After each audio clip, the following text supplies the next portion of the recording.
I have a bit of a rough throat today, so this may be shorter. I may not be getting too into it, or I may just start coughing, so there might be some very weird edits. I'm just giving you a warning ahead of time.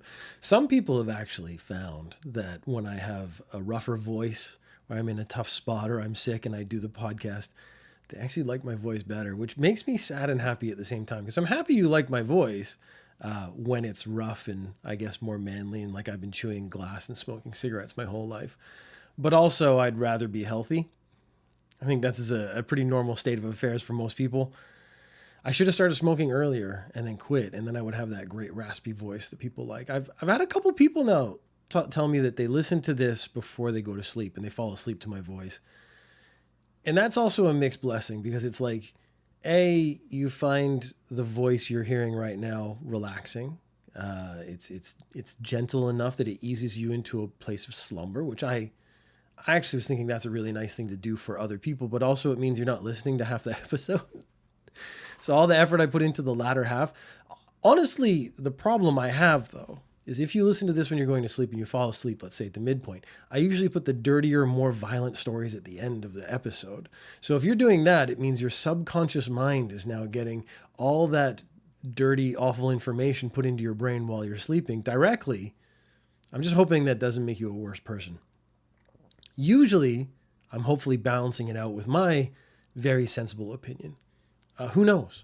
That's it. All we have to do is, this is an experiment. If you wake up one day and you just feel more violent urges, or you feel like a worse person, listen to the whole podcast before you go to sleep, so you can get the logic part of your brain kicked in, so you know you're not just sending yourself subliminal messages. I did actually discuss with a friend the other day, I should just do a podcast where I talk about nothing, which is pretty much all the podcasts I do anyways, but like literally nothing, like nothing you would need to actually bother to take in or listen to or process, because then you could listen to that while you go to sleep. And I know there are like sleep podcasts out there that people like, you turn it on and you listen to this sort of gentle voice as it talks to you. The story I had in mind from my first episode of my sleeping podcast, we're going to get to the news soon, was the story of how I bought 3 of the same jacket. So you see, I had this jacket that I really liked. It was an Under Armour jacket. It's actually hanging on the back of my chair right now. And it was very comfortable. It's sort of that light jacket level. It's too... You want to have something with you when it gets nippy in the evening. So this would be like sweater weather, but I got to go to work and stuff. So I want something that I can put in my bag. There's this sports jacket. It's not heavy and warm, but it will cut the wind and it'll keep you just warm enough. But it's light enough and small enough that you can fold it up and put it in your bag and you carry it with you during the day when it is warm. So I thought this is one of the most perfect jackets I've ever had. Men love a good jacket. I don't want to speak for anyone else. So I was really in love with this jacket, and especially because it was just fulfilling so many needs I didn't know I had. And then I thought, I couldn't find it one day, and I thought I lost it. So I gave it a couple weeks. I looked around the house. I did some cleaning and stuff, and I was like, I've lost that jacket. Very unusual for me to lose things. So, but it was worth it. I'll go online and I'll buy another one of the exact same jacket. Almost. It's the same jacket without a hood. So I bought this other jacket and I got it. I'm very happy with that. I'm wearing it for a couple of weeks. And then my son goes, oh yeah, I moved this into my room or somewhere by accident. Here's your jacket back. Now I have 2 of the same jacket. Then, have you fallen asleep yet? This would be around the time when I expect you to fall asleep in my sleep podcast. I haven't come up with a name yet. It's going to be like Peter Murmurs or something. Or Chunk McBeef Chest Murmurs. C. McBee Murmurs. I'm hitting the titles now. So then I'm online and I'm looking at jackets, because men, as we've established, they love their jackets. I can't stop looking at jackets and watches. I think, got a final cap on the watch problem. I'm not really looking at watches like I was before. I think I found the one for me, the last watch purchase I made. But we're not talking about that right now. We're talking about the jackets. So I was online. I saw this jacket. I'm like, ooh, Everlast. That's a brand I've always enjoyed. It's actually rare to find a good labeled Everlast product, because most of them, the Everlast is too big. I don't like the gigantic logos. I wear that ironically while wearing a t-shirt with a giant logo on it.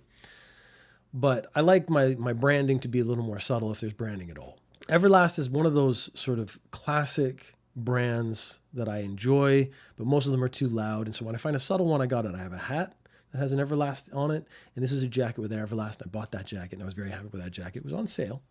That jacket arrived. I realized it was literally the exact same jacket as the previous 2 jackets, only it had Everlast instead of Under Armour on the chest piece. That's it. So that is the story of how I ended up with 3 of the same jacket, and I hope you are sleeping peacefully right now. Let's get back to the news. Should I do the intro again? I feel like I've just done a sample podcast. The irony is Ninja News Japan came out as a segment from the old Velosa podcast. So I did it as a segment every couple of weeks, and then it just grew and grew and grew. And I'm like, it should be its own podcast. That's where Ninja News Japan came from. This new sleep podcast may start as a joke or just a segment, but then it could grow into its own podcast if that's what people want. I mean, I'm a whore. I'll just do whatever people want. Whores do it for money. So in a way, I'm worse because I do it and I don't make any money. Anyways, let's get to our first story. It's kind of an update. It's not. So Riri-chan, Sugar Baby Riri-chan, I have been kind of obsessed with her story because it's the pinnacle of scam stories, and then this great fall from grace where she had millions of dollars available to her, was spending it recklessly, and then got arrested. So her story is just this like rise and fall. She has a scheme and it's working, and then she goes too far. She flies too close to the sun and she falls. She's been arrested. She's got 9 years in prison. So why am I talking about her again? There's really not going to be anything to say about her until she gets out of prison. If Ninja News Japan is still going in 9 years, I absolutely will cover her release and what she does after that. But there's been an interesting development in that they have decided to take the Riri-chan story and make a movie out of it. Now, I only saw the article in Japanese and I read it I did a very shallow read of it, so I don't actually know the details yet. There was a slight implication that they're going to make her a more sympathetic character than I would make her. So I think what they're going to do is say, like, here's this person, and she's in this situation, and the only thing she could do to get out of this situation was to scam men. Whereas I would make her the evil genius. She came up with this plan. She capitalized on it. She thought, I'm going to capitalize this even further by writing a book and posting that book on the internet so that other women can scam men and they can make millions of dollars the same way I have. And so I would present her in a more evil light because she knew what she was doing. Her scheme was solid and she was going forward. And then she was trying to expand it to hurt more people almost in a network. So I'm wondering, I don't think this is going to be a good movie, but I'm really interested in how they're going to be presenting the main character, Sugar Baby Riri-chan, because are they going to make her sympathetic, or are they going to say, like, she's a scammer and she used her youth and attractiveness to scam these older, lonely men? I'm really torn, because if they do try to paint her as a sympathetic light and she ends up in prison and that's a sad thing, I think maybe they've missed the problem or the point. I think maybe they've missed the point of the problem that she presents as an actor within society. You can tell that was not scripted. I do want to look into it more, though. J.R. West has created a knife-proof umbrella. Now, they say umbrella. It's not actually an umbrella. It's not like I would be walking around with this umbrella outside and protecting myself from the rain and or knives.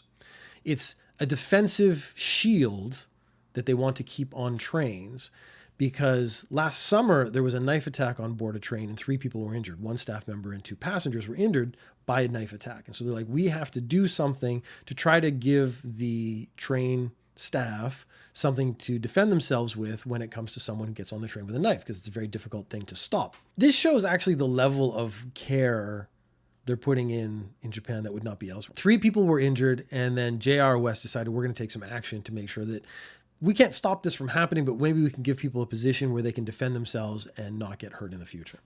They developed an umbrella-shaped defensive shield. It's basically this big open thing. It becomes this, it's an umbrella, and it's knife-proof material. So I don't know, knife-proof doesn't mean it's going to, I guess nothing's impervious. If you keep hitting it, I assume it's going to break the shield sooner or later. But it's going to give, the idea is to give people behind you a chance to escape. The shaft that would normally be the umbrella shaft is longer than a normal umbrella. So again, this is not an umbrella. It's just when I say umbrella, you immediately know what shape it takes.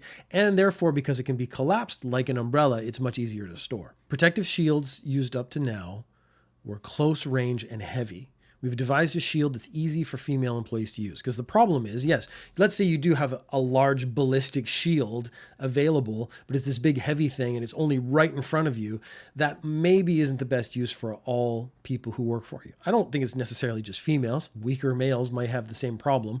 I've never used a shield before, so even though I'm, let's say, a big healthy male, I might not use it correctly.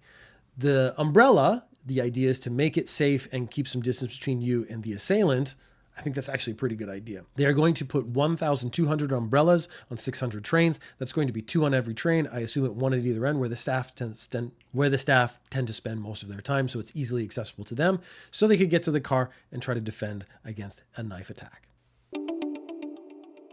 A 22-year-old unemployed man met a woman via social media. I don't engage in social media, so I actually find it always when they say like met someone over social media, like how do you form a relationship over Instagram or Twitter or something?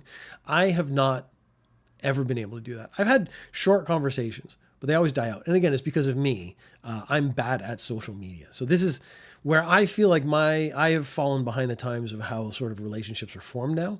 But anyways, this couple, they start dating, and then he moves in to the house or the apartment where this woman he's met is staying with another woman. So there's now 2 women and 1 man in the house. He then made up a character and sent the 2 women 2,000 emails threatening them.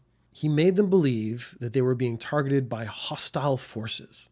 So there's a lot of questions I have there. Like, why would I, as just a regular person, be targeted by hostile forces? Where did these hostile forces come from? Why would they be targeting me if I'm just a normal person? Because they don't say anything about this sort of pair of women that would make them honestly particularly unique. That's not an insult. They're just normal people.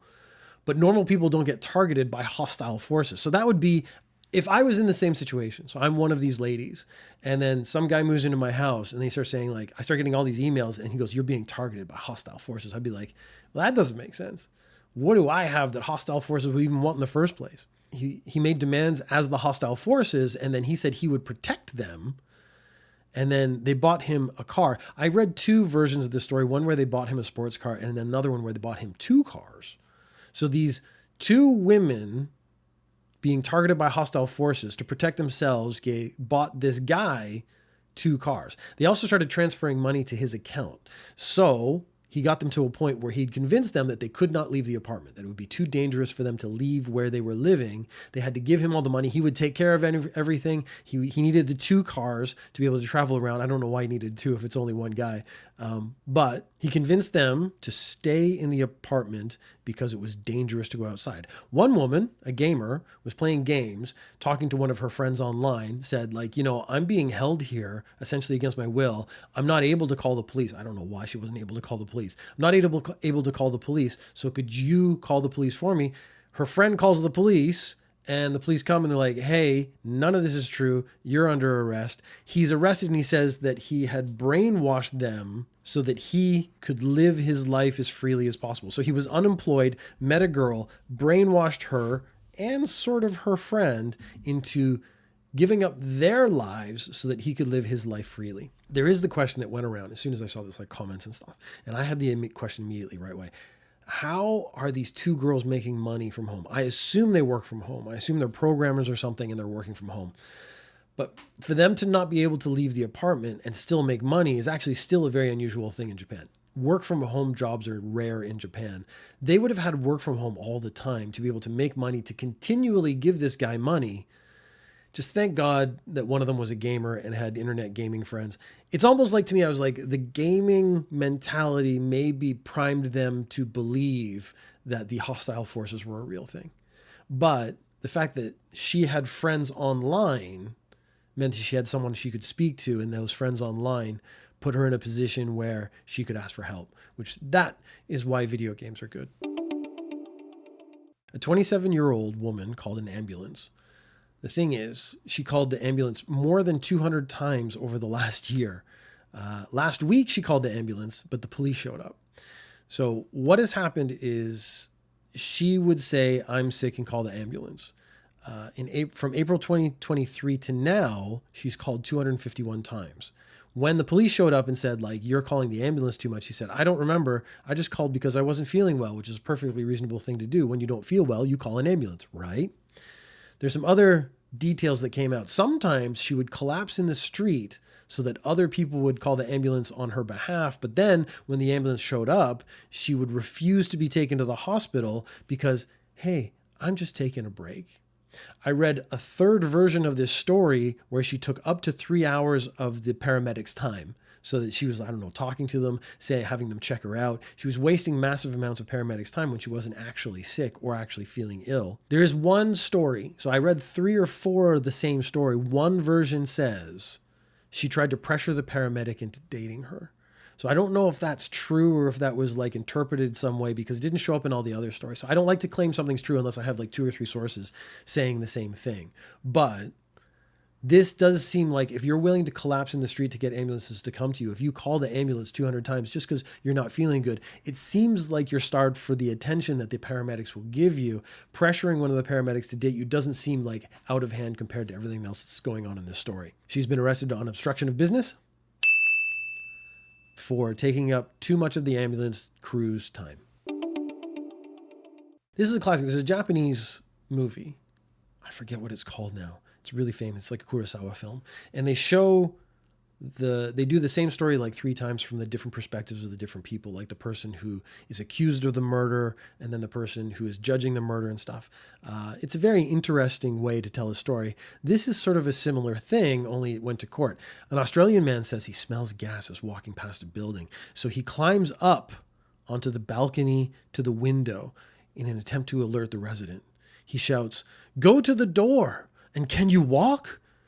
An older man comes to the balcony window, opens the door, and then a struggle ensues. The Australian man, picks up a shovel, like basically a little spade, that was on the balcony and hits the old man with it, jumps off the balcony and runs away.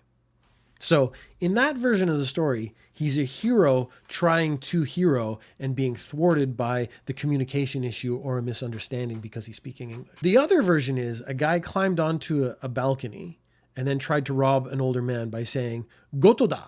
So here's your Japanese lesson for today. Goto da, translated into English, means this is a robbery. And then his second phrase was, "Kin wa doko da." So kin is money. So kin wa doko da is where's the money? So he's saying, the Australian man's defense is saying that goto da is actually him saying go to the door. Kin wa doko da is can you walk? So I have a coworker who's Australian. I didn't get a chance to do it. I actually should do it. I wanted him to record those 2 phrases in the strongest Australian accent possible and then get a Japanese friend to record the Japanese version and see how similar they sound. Because goto da and go to the door, that's actually not too bad. Kin wa doko da and can you walk? I know the Australian can and kin actually would be pretty close, but the rest of the phrase doesn't quite work out. So that's where it got a little thinner for me. Your first choice was good. Your second choice, I wasn't a big fan of. The judge sort of fell into my view of thinking that this might not be the truth. It wasn't credible, but it was unclear as to what was actually happening. So he said, I can't prosecute you. I can't punish you based on the crime of attempted robbery. But I can punish you for trespassing and assault. So he's saying like, look, maybe you were speaking English, maybe you were speaking Japanese, so maybe you were trying to rob the man, maybe you weren't. I can't take a definitive line from that, but definitively I can say you did climb onto the man's balcony. That's trespassing. I can definitively say that you picked up a spade and you hit the old man with it. That is assault. So you are getting punished for both those 2 crimes and not the crime of robbery or attempted robbery. And you are getting 2 years in prison. A lot of people said this was way too lenient, but there are lots and lots of crimes in Japan we've done it on Ninjas Japan a dozen times. Lots and lots of crimes in Japan where you get punished, but it's a deferred sentence. So if you don't actually commit another crime within the 2-3 year period, you actually get off scot-free. So him not getting a deferred sentence is already, especially as like a first time criminal in Japan, is already harsher than usual. Him getting straight prison time. Yeah, he's being punished for it. Female campaign staff supporting lower house candidate. There's an election just happened. There's other elections for lower and upper houses going on all the time. You see a lot of campaigning in Japan. How is this newsworthy? This guy has women campaigning for him because there are women campaigning for politicians all the time. There's female politicians. I mean, that's not even an unusual thing anymore. Well, in this case, one wore a miniskirt. Now, I can say one wore a miniskirt and you'd be like, well, that's not anything. I mean, women are allowed to wear what they want. I agree.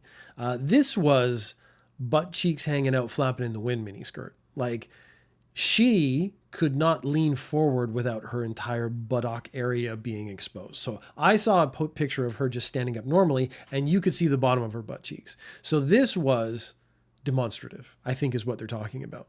In another set of pictures, the female candidate, the female campaigner is wearing short shorts with fishnet stockings. And I think maybe the complaints were coming across as this is sending a very distinct message, or this is trying to appeal to a certain segment of the population, especially in Japan, where this stuff is almost honestly still perfectly acceptable to a lot of the older males, which would be the people you're trying to appeal to. Some people complained online that the candidate may have encouraged this attire. So saying like, you're not campaigning on policy, you're campaigning on the fact that I get the chance to see a girl in a miniskirt and actually check out like half her butt all the time. The candidate said it was not my directive. We agreed on lime green jackets. They did wear like sort of neon bright lime green jackets, very attention catching. That was the whole point. Without regulations below the waist. So he's saying like, I didn't tell them what to or not to wear below the waist. We only talked about jackets because that was going to make sure that you are connected to me, which actually ends up being the problem because this woman who now he's saying has made her own very provocative choices is directly connected to him. He says, I regret my lack of oversight. So I should have told them to put on pants or shorts or underwear or something that was more covering. The staff said, when spoken to, she said, it's hot. This is how I dress. And the candidate said, it's fine. So what's the problem? And I was like, there is clearly a salacious element here that is being exploited that I personally would never exploit. I'm not going to put a picture up in the corner of a girl with her butt hanging out of her miniskirt so that hopefully that will be the thumbnail of the YouTube channel so that guys come by and see the YouTube thumbnail with a girl's butt on it thinking, hey, if I watch this one episode of this podcast, maybe I'll get to see a girl's butt hanging out of her miniskirt. That would be dishonest and disingenuous. And of course, I would never do it.